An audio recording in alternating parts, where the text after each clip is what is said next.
welcome to NAPOD, where we provide NA speaker meetings and workshops in a podcast. We are an ad-free podcast, and if you enjoy listening, please help us to be self-supporting by visiting napod.xyz, look for the donate link, and drop $1 or $2 in the virtual basket. If you're also in AA or have friends that are, please tell them about our other podcast, Sobercast. Sobercast features AA speakers and workshops in the same format as NAPOD.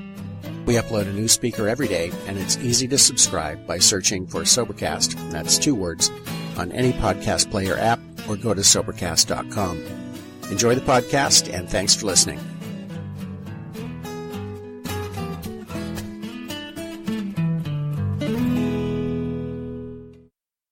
Been given a little form that I put together here, which is always growing. I will read it, so you don't have to read it right now. You can just kind of kick back and relax. But I got clean in March of 1989, and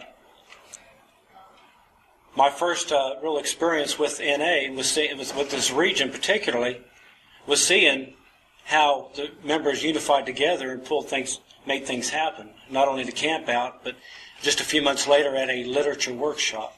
Literature was always my passion, and you'll find that over the next 20 years, I've not only collected everything, every handwritten whatever, I'm a pack hound, but I've also went back further in time and kept collecting as much as I could get. I currently serve as your regional delegate and regional archivist, but without that title of archivist, I've always done that anyway. Right now I got a bit of an ear infection. If it sounds like I'm only kind of half-assed making sense, it's because I can only hear half of my thoughts right now.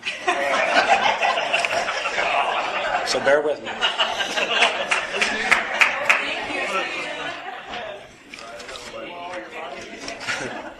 I, along with Glenn and so many other members, Don Schultz and Billy Schultz and Don Coleman, Don Mason, and so many other members out there, that we've been collecting stuff and trying to put together our history.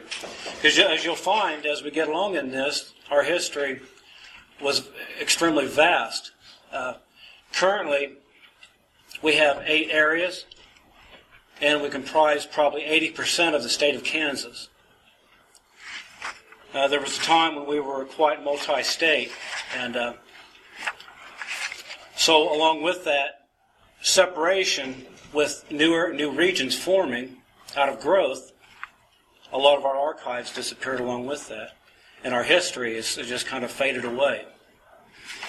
I recently stumbled upon a website a few days ago that graced me with World Service Conference minutes from Actually, the first conference was in 76, and I've got minutes from 1977 throughout most of the 80s, and I was able to get a lot of information. I was also able to get a lot of photos that you'll find on this table up here of members from this region, mainly participating in the first literature conference that was held right here in Wichita in 1979. Glenn over there has a vast amount of archives as far as newsletters, minutes, flyers. Please, even after this workshop's over, take time to thumb through his stuff there. It's just our history is rapidly coming together like we'd hoped for years. The first meeting in Narcotics Anonymous in Kansas, probably wearing their shirt right here. You can see there's a few members. 1972 was in the Phoenix group there in Salina. And that came about because a junkie, Jim N., ended up in treatment down there. And he decided that since he was a junkie and he'd found out about these other Narcotics Anonymous meetings, that there ought to be one in this neck of the woods. So he helped form this group. Well, through growing pains, unfortunately, the group folded a number of times, but as I put in here, it resurrected continually and is still active today. The Phoenix group is still going in Salina, and pop in and visit them sometime. Groups in Wichita and Topeka formed soon after and connected with other groups in Kansas City, Missouri, Lincoln and Omaha, Nebraska, Norman and Tulsa, Oklahoma, and Council Bluffs, Iowa. There were other groups popping up throughout the Midwest as well. 1977, Big year for this region. The United Survivors Group out of Topeka met Wichita, and Greg P. suggested that we form a region. Our region was formed, but was never given a name. It was simply called the Midwestern region.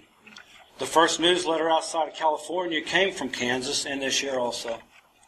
And that came right out of a list that I picked up out of the World Service Conference back in 1995 that they had put together. The WC 1978, Mary L., who also got elected the World Service Conference Secretary that year, reported for the Midwestern region, stating that it included groups from North and South Dakota, Nebraska, Kansas, Minnesota, and Missouri. Ash House in Wichita opened. This was a recovery clubhouse and the future site of the first World Literature Committee meeting or conference.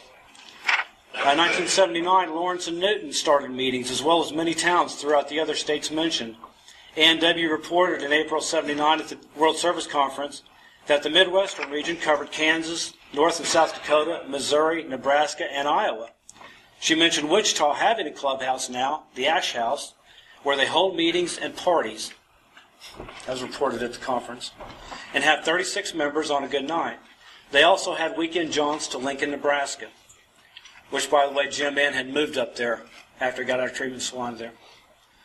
They were keeping in close contact with World Service Office and World Service Convention.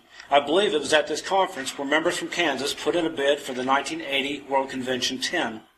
She reported we recently held our first regional meeting and have a campout planned in June as well. The World Service Literature Committee held its first meeting in Wichita October 5th and 6th, and in November of 1979, the Mid-America region held its first meeting in Topeka.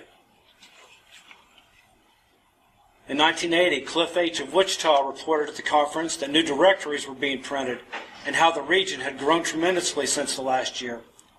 Monies were being raised for the World Service Conference Literature Committee. Members from Topeka, Salina, and Wichita all had chairperson positions for the upcoming World Service Narcotics Anonymous in Wichita, World Convention, I should say. H&I was strong at this time, too. Council Bluffs, Iowa, joined the Lincoln area with Omaha. Fremont and Norfolk also had started in Nebraska. In May, Cindy P. and Ron D. attended the first High on Life picnic at Stockton Lake in Missouri, where they invited their groups to join our region. They formed the Ozark area and requested admission. A newsletter was still being published at this time also. World Convention Narcotics Anonymous 10, September 1980, right here in Wichita, Kansas. Also, the second literature workshop happened that month in Lincoln, Nebraska. In 1981, up until that time, there were no elected officers of the region. That changed in 1981. Cindy P. of Topeka became the first representative for the region. At WC 81, she reported how much we had grown in the past 4 years, and now up to about 2,000 members strong. PI was very heavy with radio and TV ads, a lot of institution meetings, and many cities having clubhouses starting with 24-hour answering services. At this conference, Mid-America served Nebraska, Iowa, Kansas, Missouri, and Oklahoma. 3 of these states had state representatives at the conference, which all stood and took a bow when Cynthia introduced them during her report. They were also given the opportunity to report on their state as well. Emporia had started a meeting also that year. Iowa was the first state to break away from the Mid-America region, doing so in October of 1981, after the second World Service Literature Conference in Lincoln, Nebraska. In 1982, World Service Conference had a very lengthy report given by the newly elected RSR Julie W. of Wichita. We were down to a 4-state region with 7 areas. Tremendous growth came in other ways, though. We had a service office in Topeka, and Cindy P. was the RSO manager. Members from Raytown, Missouri copied and compiled the regional newsletter. We have Cindy as being the editor for the Mid-American newsletter at this time. The regional directory, or meeting list, was kept as current as possible as new groups were springing up all over, including McPherson and Hoisington. There were groups reported in Fayetteville, Arkansas, Waterloo, Iowa, Colby and Dodge City, Kansas, Kearney, Nebraska, Enid and Oklahoma City, Oklahoma, all added to the already mentioned towns. 1983, the first regional convention happened in this year. This spawned even more interest in new groups along with the new book, Our Basic Text. Missouri held a special conference for the purpose of forming their own region in August. The new Show Me region was admitted officially at the April 1984 WC. This left only areas from Kansas and Oklahoma, along with the United Kansas City area. I'm not sure when Nebraska formed their own. I'm sure there is someone here that can help with that info. I hope.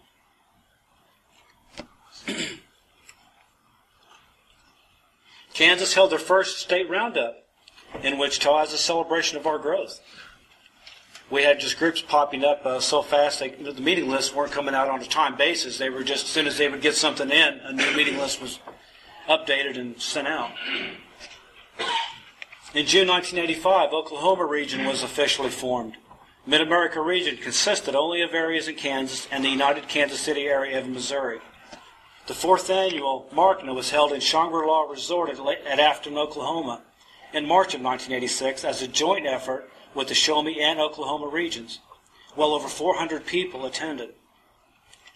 August 1988, United Kansas City area joined the Show Me region, which caused a possible conflict with the current RSR, which, for those that don't know, the RSR is now the RD. Terminology changed with the structure.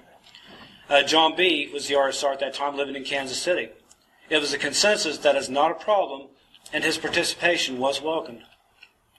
After his term ended, he left this region, staying in Kansas City.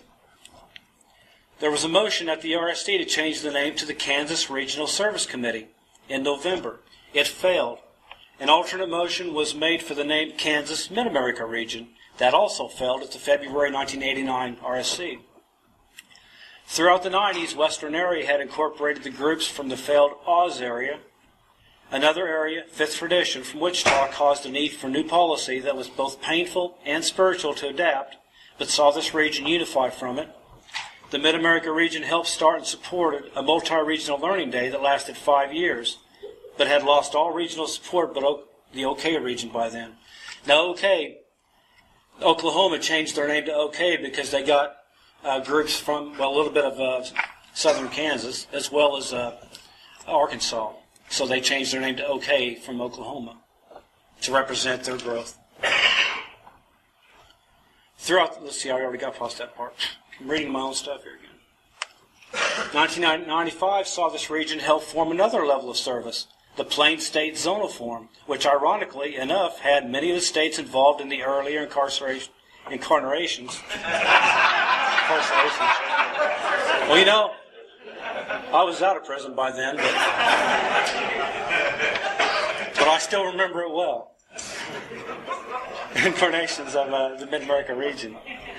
Through stories, the rest will be told, and I hope the rest of this workshop is going to be based on those stories.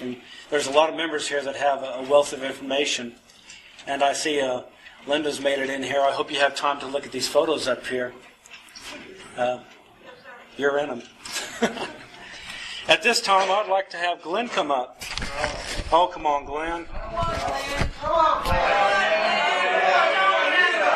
If Glenn doesn't want to come up, who wants to tell his story? Would Linda like to come up? Sure.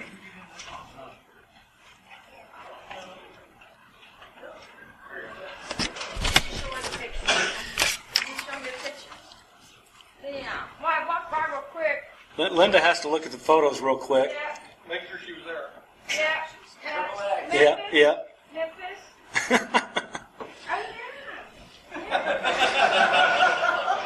As Linda walks down memory lane, we can hopefully get her up to the podium here so she can share a little bit of history about this region, and now we'll turn it over to her now.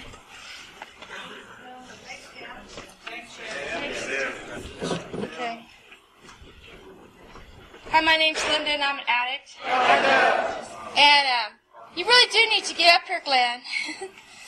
I said you really need to get up here, Glenn. So, okay.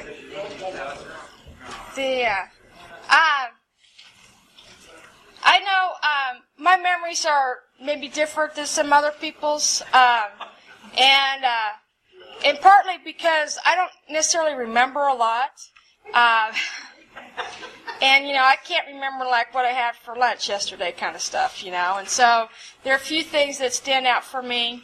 I remember, and it was the first summer I got clean, so it had been 1979, that they talked about a camp out. And so I remember not wanting to go to that camp out because I was afraid. I didn't know what it would be like. I wasn't very comfortable in social situations. But the people at Topeka, they said, "Oh, we're all going," and so we all packed up and we went. And there was people from all over, so it was the first Mid-America Regional Camp out, and Motorcycle Ed from Georgia had drove up, and he was there.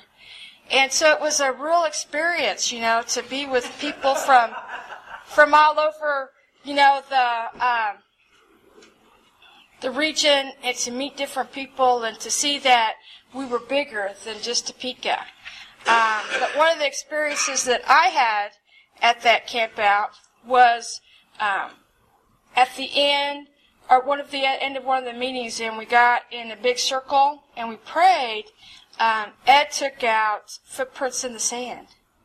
And I had never heard that, the story of how you're going through your life and you look back and at the end of your life you look back and you see that there's been 2 footprints in the sand, and at times there was only 1 footprint, and you say, God, these were the times when I struggled the most. Why did you abandon me? And he replies back and says, "Oh, no, my child, that's not when I abandoned you. Those were the times when I was carrying you." And I just cried, because I felt that, and I could see that in my life. And so when I look back in my story, that's like one of my most significant, key events, because that's part of gaining that understanding of a God as I understand Him.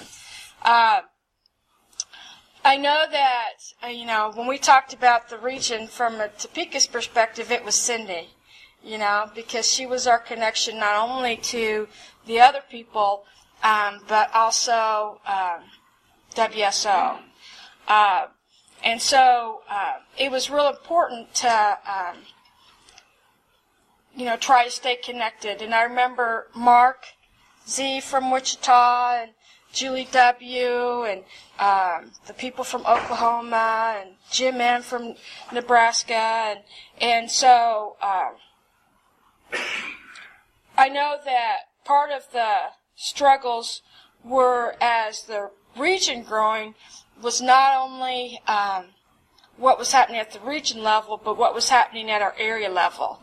And I remember it was a big struggle to say, Cindy, we don't want you to be the one in charge anymore. We want to hand over that leadership, and that was, part of the growth that we had to go through was, how do the old timers kind of step aside and let some of the new people in. And that's all I remember.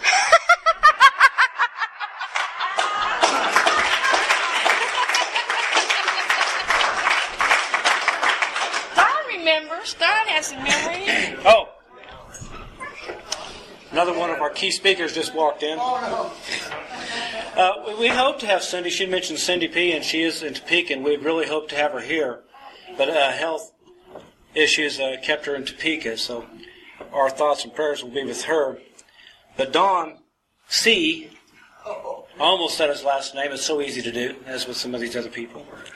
But Don C. is one of those that he doesn't need to have stuff in front of him. His mind is like a walking encyclopedia. So we're going to get up here and pick his brain a little bit. Come on up, Don. Thank you, Jim. What do you want me to share about it? Experience. Region. Don Coleman, I'm an addict. Grateful to be here clean, and sorry I was a little late today, but you know how things are. I had to eat something. I'm diabetic, and I got to get something to eat, so we were over on the other side of town. But Tim has asked me to share a little bit about my experience, strength, and hope with the Mid-America region. And I first came to my first Narcotics Anonymous meeting in December 1977.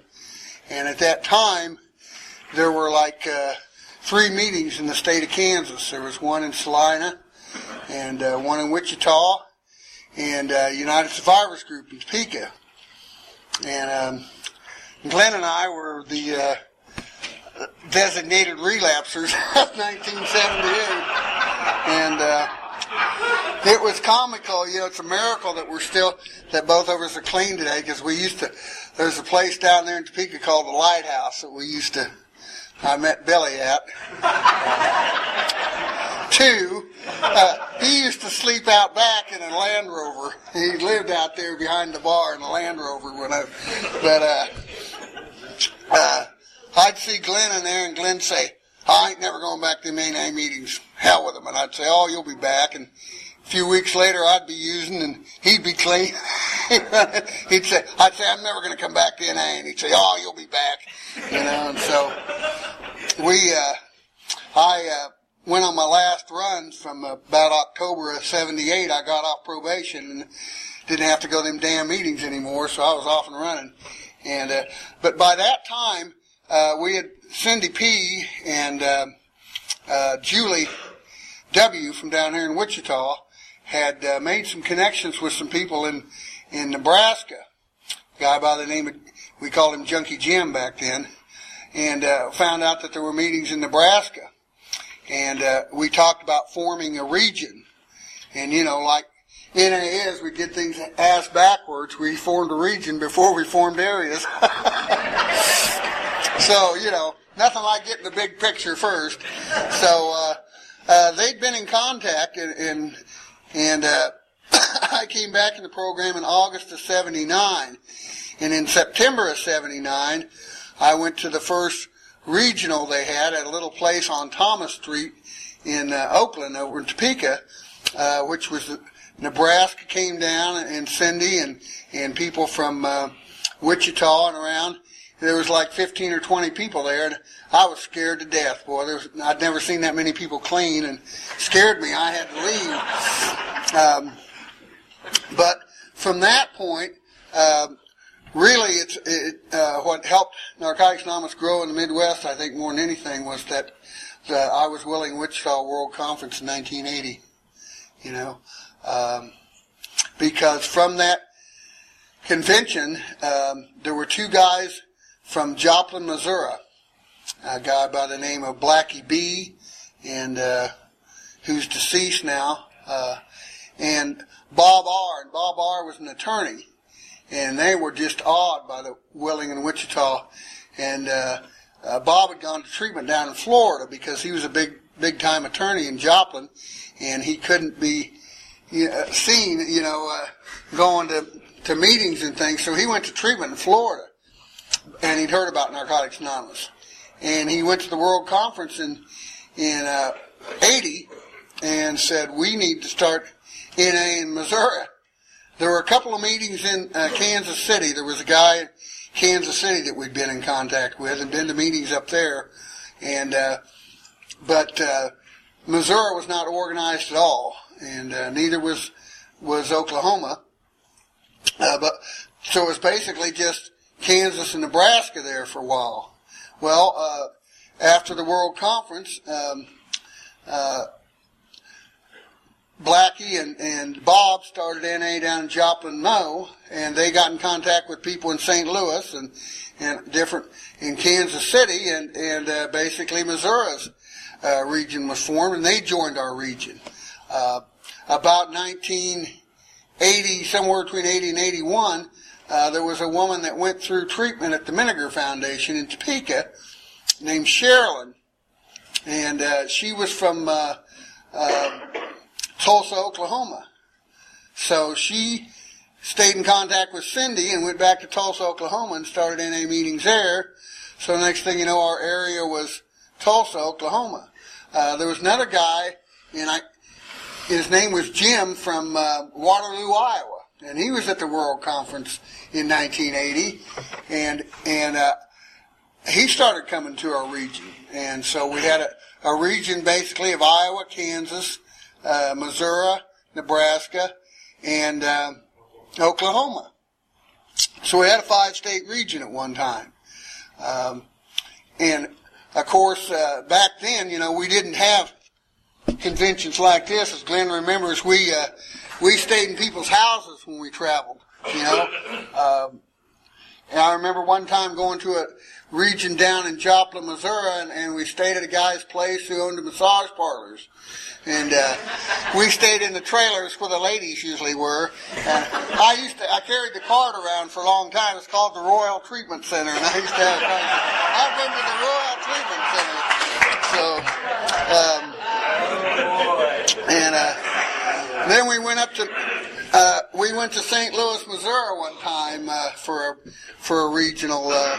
Cindy and I and her husband at the time, Ron D, and Julie W.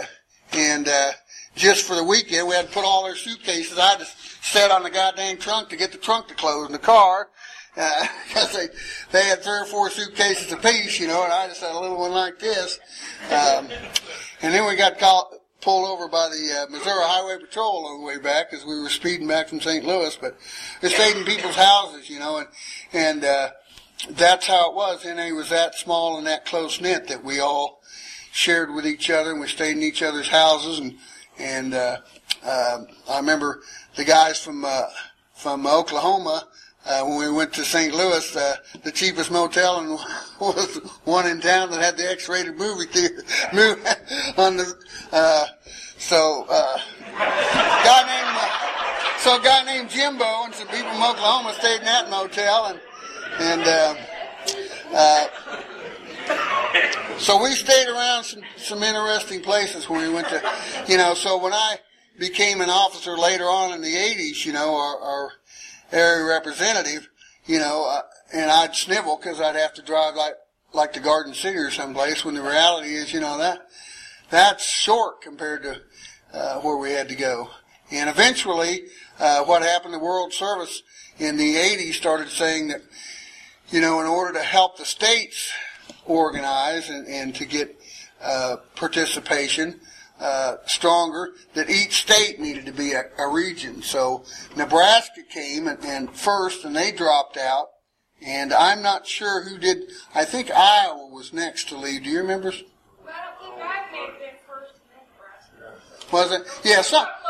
Yeah, yeah, they were real close together right in there. But I know Jim, they decided to break off and become their own region because to help Nebraska grow. And then Iowa did. And so it was us 3, Oklahoma, Missouri, and Kansas. And Missouri, I think, broke out next. And there was some, do you remember when that convention was in the Four Seasons there? Glenn, was it 81 or 82? Was it 83?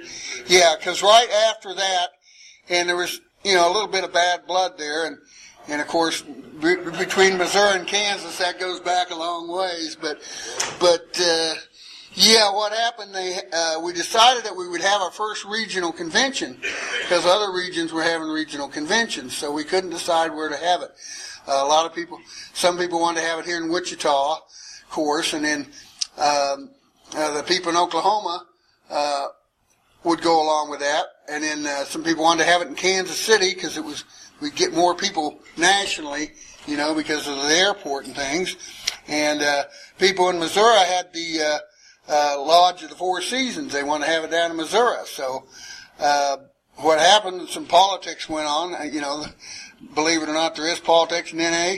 But they decided to have it in the Four Seasons in Missouri.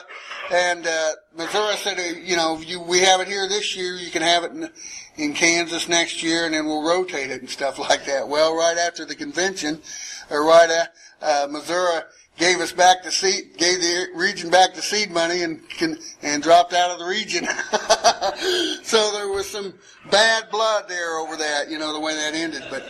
But that's what happened. And so it was Kansas and Oklahoma, and Oklahoma finally, I think it was 85 or 86? Yeah. Somewhere in there, Oklahoma left our region, and so as the system is now, we have our own region here in Kansas. Mid-America region was formed. But like Cindy says, the interesting thing to remember is the book did not come out in print.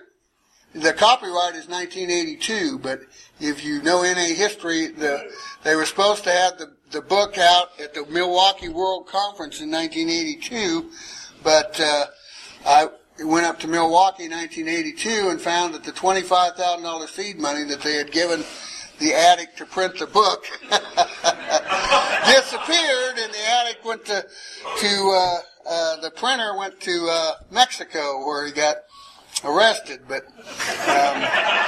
needless to say, the book and the seed money weren't there. So how they raised the money for the book is they sold 25,000 copies at $10 a piece in advance to get the money, or 10,000 copies at $25 a piece to get the seed money back to print the book in '83. But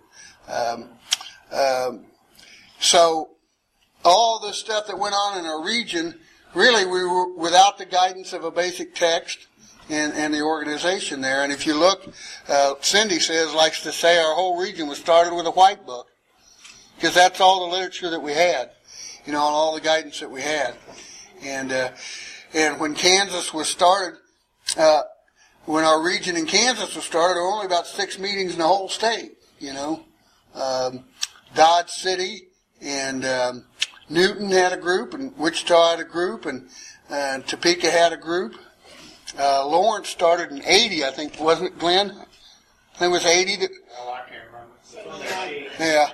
Yeah, well, Glenn and I, then that's the thing, Cindy P. and some of us, as soon as we'd hear about a meeting started somewhere in Kansas, we'd take off, and try to find it where it was.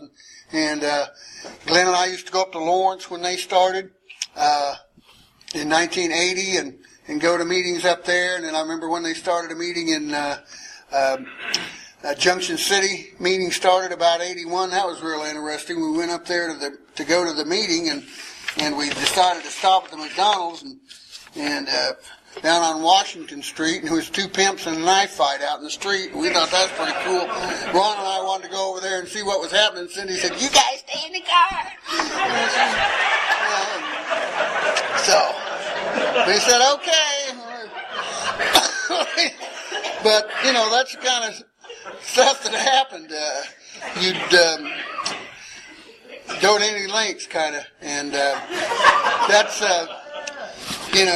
that willingness to, that was one of the things that, and Cindy used to drag my ass all over the country, and I'd say, well, man, I don't want to go to St. Louis this weekend. She'd say, well, you want to stay clean, don't you? I used to get so sick of hearing it, you want to stay clean, don't you?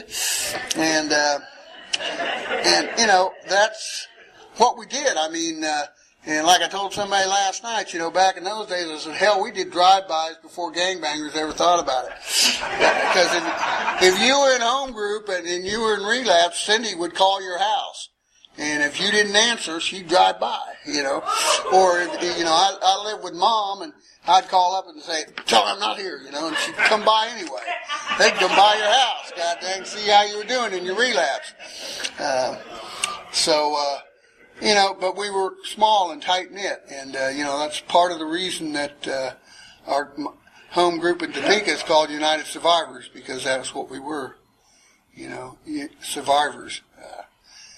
Because, yes, us, United Survivors, because back then, if somebody died, you knew about it. Somebody went back out the door, you knew about it, because we were that small and close-knit.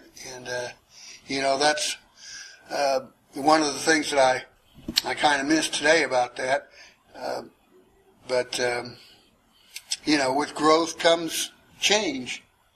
And if you don't grow and you don't change, you don't live. That's one of the things I've had to accept. So that's my experience. Thanks for listening.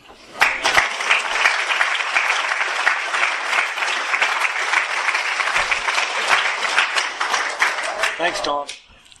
How about Dennis?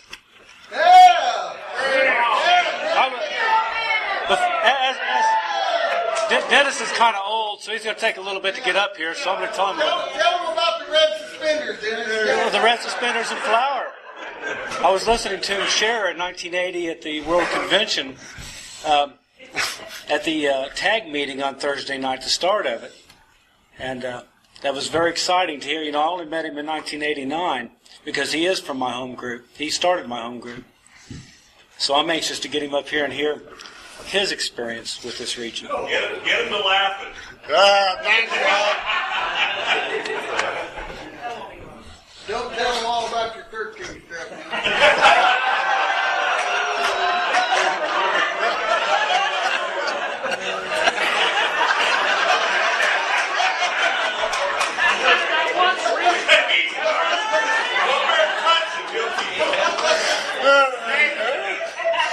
That was good.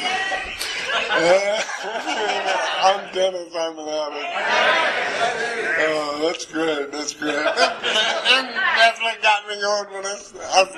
10 years ago, I spoke at the one up in the Hutchinson Convention, and there was my buddies right here sitting in front, and they were signaling me while I was speaking, and I had to keep looking away and not look at them.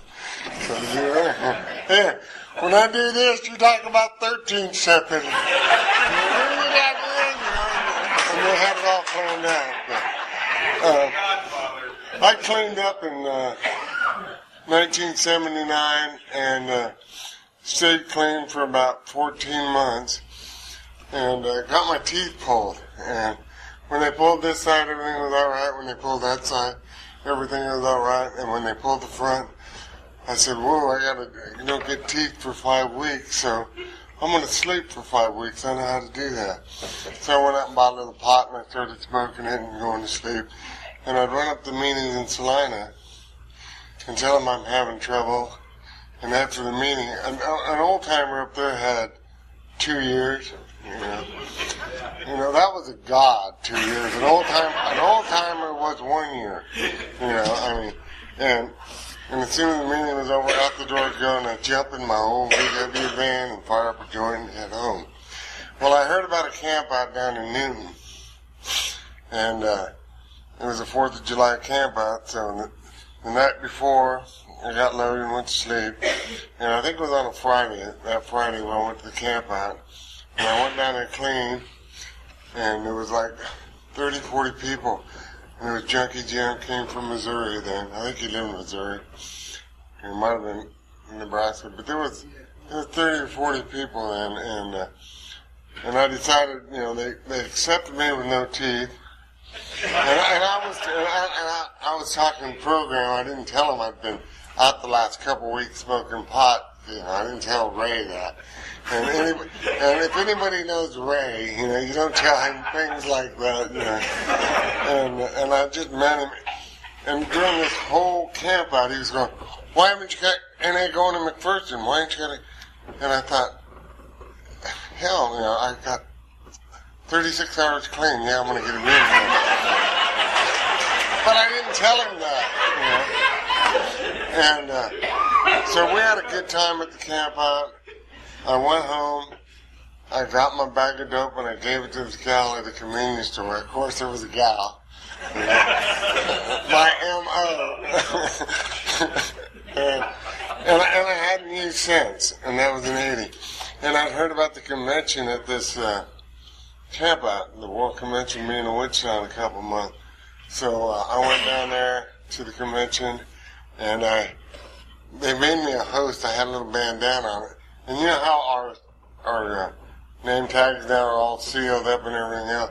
Back then at the World Convention, it was one of them, just plastic, clear plastic, slid your name tag in it, and it said WCNA/10, and they put a sunflower on it for Wichita, and they put, they wrote your name in there. And that was it, and then I was showing people around the Broadview. And so they had me as a host for a little bit, but it was funny. There was 162 registered addicts at that convention of the world, And that's when I heard about they were starting a region, getting the region going and stuff. And I said, well, hell, I want to do some of this. I had a couple months clean, and I was kind of bored. And I was going to meetings in Salina, and I heard about the ash outs in at Wichita, so I made it down there. And I also had heard about the meetings in Newton because I went to that camp out.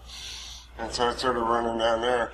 Well, at the convention, I heard they were having a regional meeting in Joplin, and it was I think it was November of '80. And Cindy was there, Julie was there, Mark Z, and we all went out to Joplin, and Bob R., Big Gene, and I'm sure Blackie was there. And that was the first regional meeting I knew about, and I thought that was the first one we had there. But in Iowa, I was just visiting to learn how to start, if I remember right. They said, we're visiting, and we're going to be here for a few months, so we can learn how to do a region on our own. So I remember them being at that one, and we decided we're going to have regional meetings every 3 months and rotate them around. And then it was Oklahoma, Missouri, Nebraska, and Kansas. And I really didn't realize how small NA was back then. So we did the regional deal. It was real kind of unorganized because we only had the white book, and we did all the readings out of there. And it was funny because we did it. I remember we signed the paper. All of us that was there signed the paper of our region. Somebody had drawn up a map, and we signed Kansas. Different deal. And I don't remember all was there from Kansas, but I just kind of went to run stuff between Salina and Wichita, Newton and stuff to find out if I hear anything. And then they decided after that one they'd have one in Springfield 3 months later, and that's when they got in the habit of doing them every 3 months. They kind of set that up.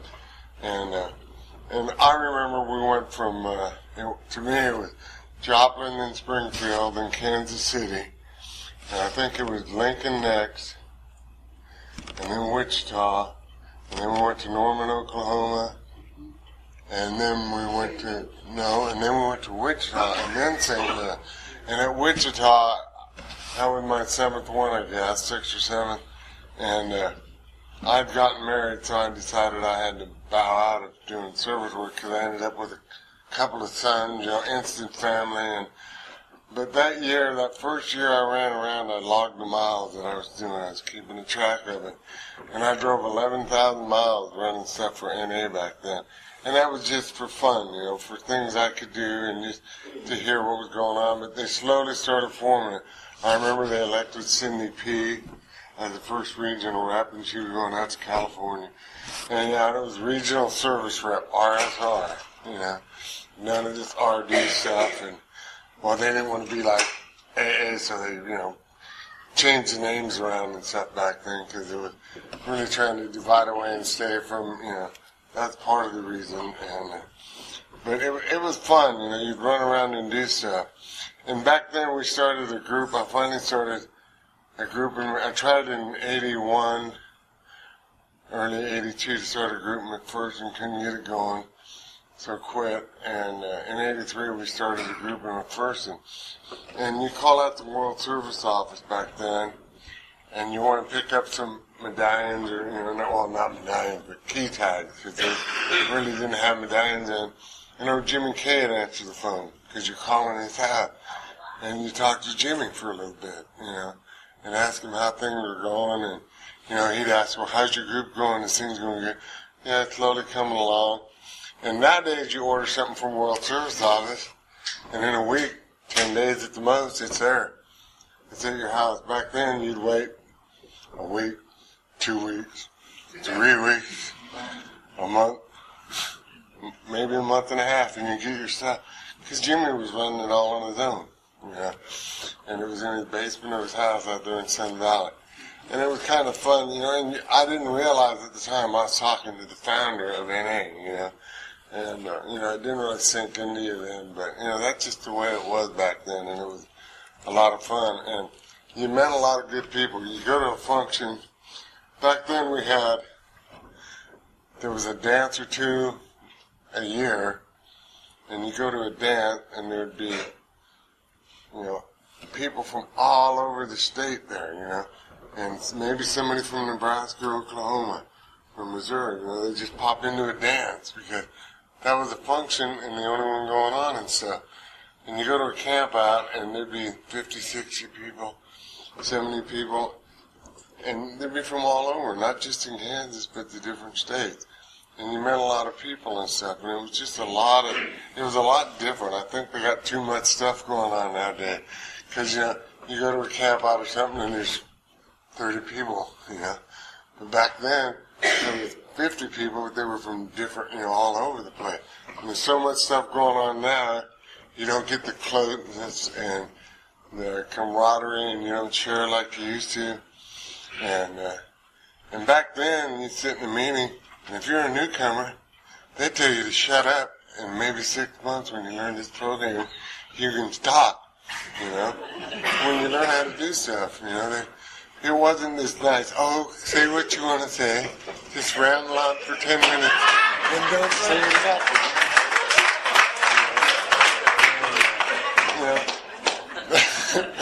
It was a little more hardcore, and it was, and you did. And my favorite saying from back then was, take the cotton out of your ears and shove it down your mouth. And you go, what? And Rob needs to do that now. But NA has grown a lot. I got elected to RSR in '85, alternate RSR, and I went out to World Service with Jeff B. from Kansas City. And my doctor, later that year, I got high blood pressure, and he put me on Prozac for taking, and for some reason lowered my blood pressure and stuff. And he kept me on it for a while. And that was back in the days when you're taking a drug, You shouldn't be doing service work and stuff, There was a big controversy going on about it out west, about, when you take any drugs. So I came back, probably after a couple more regional meetings, I resigned because of that. I didn't want to cause any static or anything. And that's when I kind of bowed out of service work for a while. And wow, it's been quite a while now. But my service work today is I go to a lot of meetings, and I moved down here to Wichita, and I share my experience, strength, and hope. And I've been clean since 1980, and it's because of all you people in these rooms. And when I celebrate a birthday, it's just not mine, it's everybody. Because without you all, I couldn't have done it. But our region's still growing. We got people that's addicted to service work, and it's part of their life, and it's good to see them. They keep doing it, and they helped us grow. So that's what I remember, and we'll take it from there.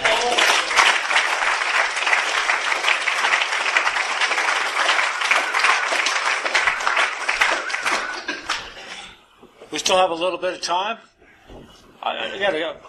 Billy wants to jump up here and talk. Do you? Okay. And then I'd like to see if Jim would come up here and share a little. Thank you, Tim. Bill S. Attic. Billy. I'm very fortunate that I cleaned up back in 1980 and went into a 4-month treatment program for criminals, convicts, whatever you call them. And every Saturday, a meeting would come in when they would let it in, and it was NA. And in that door walked Don, walked Cindy P., walked another guy, Gene D. He's passed away. He died in recovery. I had used with all those people, and all of them had at least a year clean. And I got to see what NA and recovery had done for these people. All of them were bathed, including Don. They were smiling. Dirty Don. I think they were all working, and they were all involved. And so as soon as I got out, I went over to United Survivors, there at 4th and Washburn. I had been going already for 3 years, and And I'm very fortunate that I've been here to watch the formation of the basic text. I remember going up to Linda's house up in Lawrence when they had some of those meetings, and I've told Linda this many times. I just absolutely could not believe that addicts could do something so positive. I had such a sense of being worthwhile coming away from that meeting, and I didn't get real involved in literature. I didn't troop all over the world like some people did.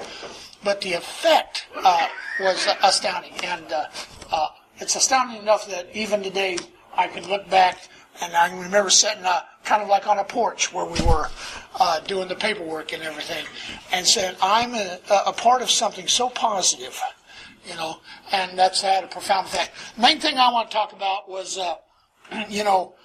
we were quite a ways away from that world out there and what went on there. And one of our members, Paul S., a member of the United Survivors, he's passed away in recovery after 30 years? 32? 31 years of recovery. He was running the H&I committee for Fellowship for Freedom area. And I really locked onto that. I'd done a couple years in prison, so I really identified with doing the H&I work, and I got real involved for 5 or 6 years there. And he would load up his car and run all over the country. And he was very instrumental. We had a book. I was secretary of the H&I Committee for Fellowship for Freedom before there was an H&I committee in the world that we knew of, never communicated with us back in 81, 82. And we wrote a guidelines book, and we had meeting after meeting after meeting after meeting, banging out these H&I guidelines. And once again, it's that kind of involvement that had made such a turn in the way I saw myself, in the way I started interacting with the world out there. I was very fortunate that I got to go to a lot of different regional stuff, and the zonal forum when it was down there. Of course, now I object to a lot of stuff. I'm kind of a cynic in a lot of ways because I see motives behind motives behind motives, and a lot of times I'll ask questions that people don't want me to ask. And that happened at the zonal forum. I asked them questions that they refused to answer, and it was like at the World Board when that was being formed. I had a lot of questions that they do the old attack method. Instead of answering your question, they attack you. And so at the formation of the World Board, personally, I made some decisions within myself that I would do my service work and my home group and with the addicts in my area. But if it wasn't for those that continued on at the world level, there'd be thousands and thousands of addicts that were suffering. So this was a personal thing with me. The gift of self-worth comes directly from you people, from Linda and Don and Glenn and Cindy P. We haven't mentioned Cindy P. Her sponsor was this guy out in Sun Valley for quite a while. And I feel really gifted to have that connection from the start right through my home group, and Cindy was over at United Survivors a few weeks ago for the meeting, her and her little dog, and so I'm really grateful, and thank you very much.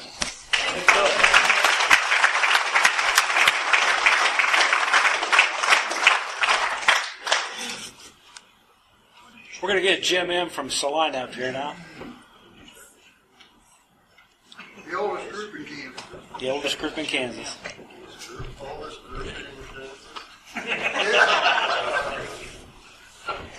What's the joke down there? I'm Jim and I'm an addict. And my home group is the oldest home group in Kansas. There are those in Topeka that would disagree. But when we had our 30th anniversary, we got a gift from the United Survivors Group proving their admission that we were the oldest group. So we appreciate whoever that was. I got clean in 82. Prior to that, I knew there was some recovery. You know, we were still shooting dope, and there was a feller that when we'd get a load in, he'd go in the bathroom and shoot his. So he had a problem. So we put him in treatment. And at that treatment center was a place called St. John's. They had a treatment unit, and there was that feller Jimmy N that everybody'd been talking about from up in Lincoln, Nebraska, drove down weekly and started that group at the request, actually, of the treatment center. They asked him, and he got the info, you know, went to California and got it, and came back and started Narcotics Anonymous in the Midwest, and I feel fortunate that it's my home group. Back then, they did tell us, sit down and shut up, you know. You'll learn something. You don't have any experience, strength, and hope to share yet.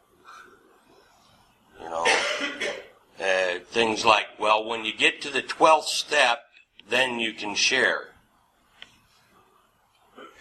I was like, whoa, okay. These guys are serious. And one of them was a 16-year-old kid telling me this shit. You know, I was 23. I was like, who's he to tell me? Well, shit, he'd been clean 2 years or 2.5 years. I was like, damn, you know, it must work if this kid can do it. And, but I got involved. You know, it was sponsorship was the way I got involved. You know, I was told to get a sponsor. I got one. At 3 months clean, I was allowed to do this. At 6 months clean, I was allowed to do this. And that's you know, we went by the rules. You know, there were rules. You didn't fudge on them any. And I got involved and stayed involved. Area, went to the regional level. You know, I look at these banners up behind us here and remember going to conventions because somebody said that I needed to. And it wasn't about, you know, we had one meeting a week and we had started another one at 10 o'clock on Friday nights in Salina. We started another meeting. Wednesday night was the meeting that, you know, was my home group and still is. But we started a meeting 10 o'clock Friday nights so we could go to Wichita and hit a noon meeting and then go hit a meeting either in Newton or McPherson, and then we could go to Salina and hit a meeting. But we would collect bottles to get enough gas to go to our meetings, you know. And we were hardcore. We had to drive. You know, if you didn't want to go to those other meetings, you had to do something different. We had to travel. And being involved in service and getting to go to, you know, the World Service Conference, to represent our region, and it was strange the way it all worked out. At 5 years clean, I'd stuck a gun in a guy's ear.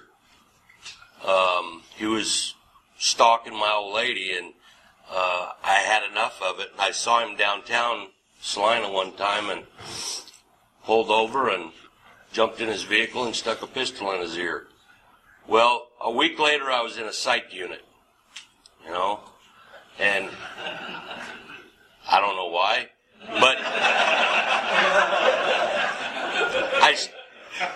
I stayed a week, got, squared away, and I think I went to a wedding. They came and picked me up out of the psych unit. We went to a wedding, and I came home, and I flew to California as the regional service representative. 2 weeks after, a week stay in the nut ward, I was representing our region. I got to go to a lot of. I owned my own business back then.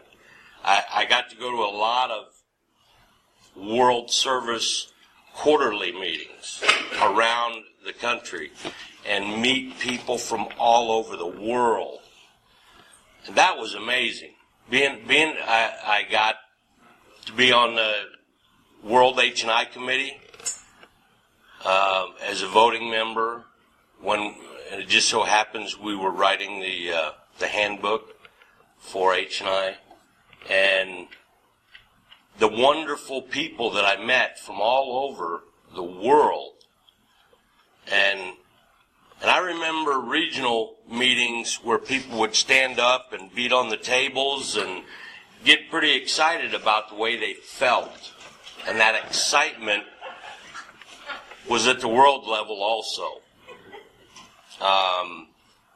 I think we had to stop a couple of fights during the H&I subcommittee meetings, and it had to do with methadone clinics.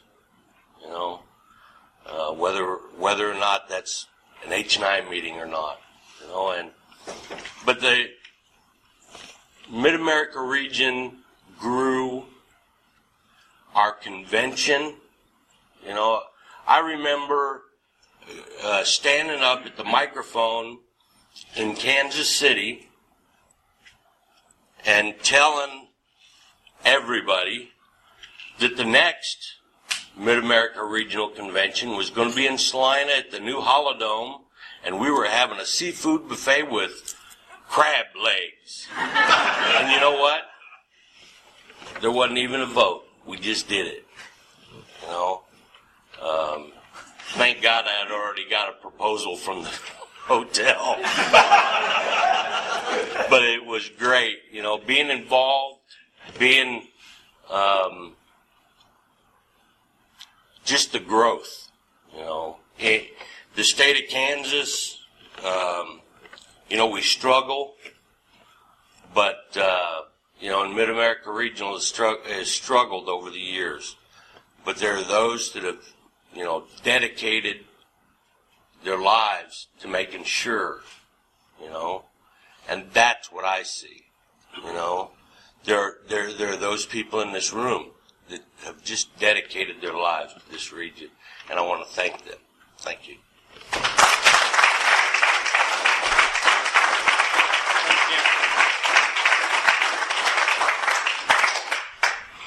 We have about 15 minutes left, and I'm going to open up for questions here in a little bit, but I do want to tell a little story. In my search for some of these archives, one of my biggest quest over the years has been to get in contact with Cindy P., who has been mentioned many times here. And I'd heard that she had moved down to Florida and had been living there for a number of years. So a friend of mine that has 31 years clean in Florida kept telling me, "Oh, my brother-in-law goes to the same group she does. We'll get her information and get it to you." The phone numbers and emails I got, none of which worked. But oddly enough, I found out that she was in Topeka. She had moved back. And through Billy Schultz and Don Coleman, I had to call several people, but I finally got her phone numbers, and I've had some conversations with her.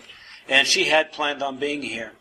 But she is here in spirit, and her stories will keep coming out. Her archives will start surfacing, and this region will get put back together as it should have been, or should be. I got a hold of my friend in Florida. I said, "Hey, you can quit looking." I found her. She's back in Kansas. He says, "Oh, no wonder I haven't seen her for a while." He didn't even know.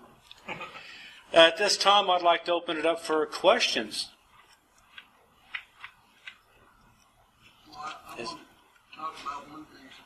Okay. You got to come up here, Don. Oh, do I have to? Okay. Yes, you do. still Don Coleman. I wanted to mention, you know how, and Jim mentioned it, we were so broke back then as groups, you know, that we had one white book. And the World Service Office didn't put out medallions or keychains or anything. You had to go to a place in Phoenix called Dave's Clean and Crazy. Remember that? And and if you got a year, you'd get a choice of a medallion or a little keychain, pewter keychain. And Glenn and I used to pass ours along to people because the group couldn't afford to buy them. So we would pass those along when we got our birthday. And I think I gave Glenn the last one I had, the keychain pewter medallion. But that's kind of something that my buddy Gene D. that he was talking about and I continued to do with each other is pass those medallions along, you know, and I know each year I give mine back to the group when because I've always done that, and it's just a tradition that I've carried on because, you know, we're limited. We didn't, and when Dave's Clean and Crazy, when Dave relapsed down in Phoenix, we had no medallions. Big story. You remember the gold medallions that gold plated that NA on the back foot forward that said clean and silver? You remember that? Oh, yeah. Yeah, see, I know I got one of the original ones. I donated one for them. Yeah, I don't know if Dave made those, or do you remember who? Well, that was he did. That was the same ones as the square ones. Yeah. That clean silver on. The Yeah. pewter ones. Yeah, the pewter ones used to say clean and silver on the back of it. I got it. Gold one, and the clean and silver one, different NA. Yeah, it was the same thing. Yeah, Dave Clean and Crazy, I think, made those too. Okay, thanks, guys. Let's open it up for questions. My name's Janet Nomad. Johnny, Reading on August 1988 in that section, it states where neither one of those motions passed as far as the name of the region, our region. Do you know when it was finally voted on, Mid-America region, as the official name? Mid-America Region had already been that name. They were wanting to change it to a different name. Because Mid-America Region comprised of so many states, after it got finally just to Kansas, apparently some members wanted to change the name to the Kansas Regional Service Office, or Tony can... It's not Kansas, because we still had Oklahoma. We still have meetings in this region that are in other states. Well, yeah, we do. And Guyman, Oklahoma, still, yeah, and Colorado. in Colorado's. Yep. Glenn finally decided to come up.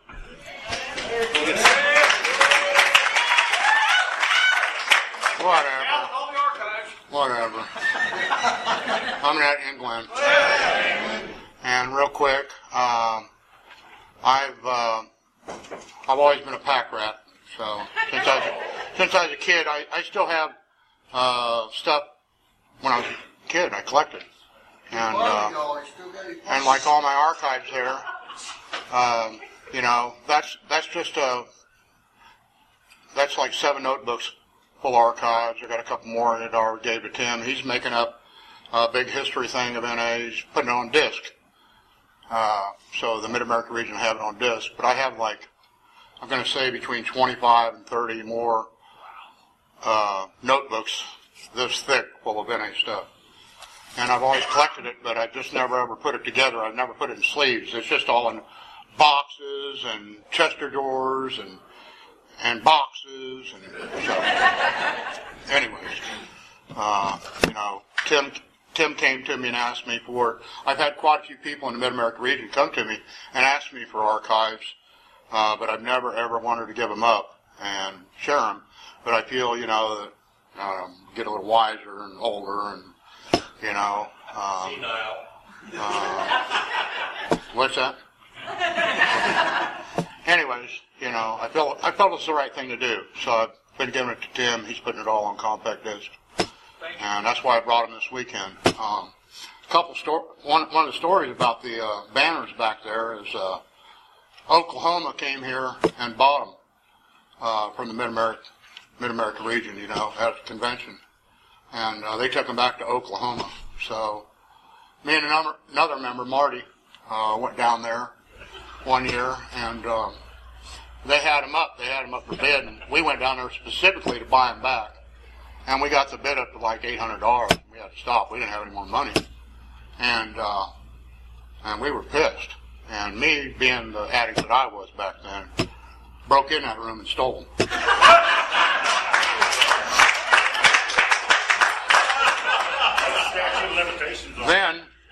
Then, when I brought them back to Kansas, me and Marty stretched them out, and I peed on him while he took a picture of me. So he took this picture and sent it to the region down there, and me peeing on these banners, and boy, I got some shit back over that. So, being the person that I was growing back and forth, I ended up taking them back to the regional down there, and I apologized to them on the floor of their regional business meeting, and I gave them back to them. That year of their convention, again, they had them hanging on the wall, and people were bidding on them, and I think I bought that one for $25 and that one for $35, because the people that had complained about it and bitched about it, and that we'd come and tried to buy them, and then I stole them, and all that, the people, they quit coming around, and so I got them real cheap. So I've had them ever since, the right way. We're out of time. All right.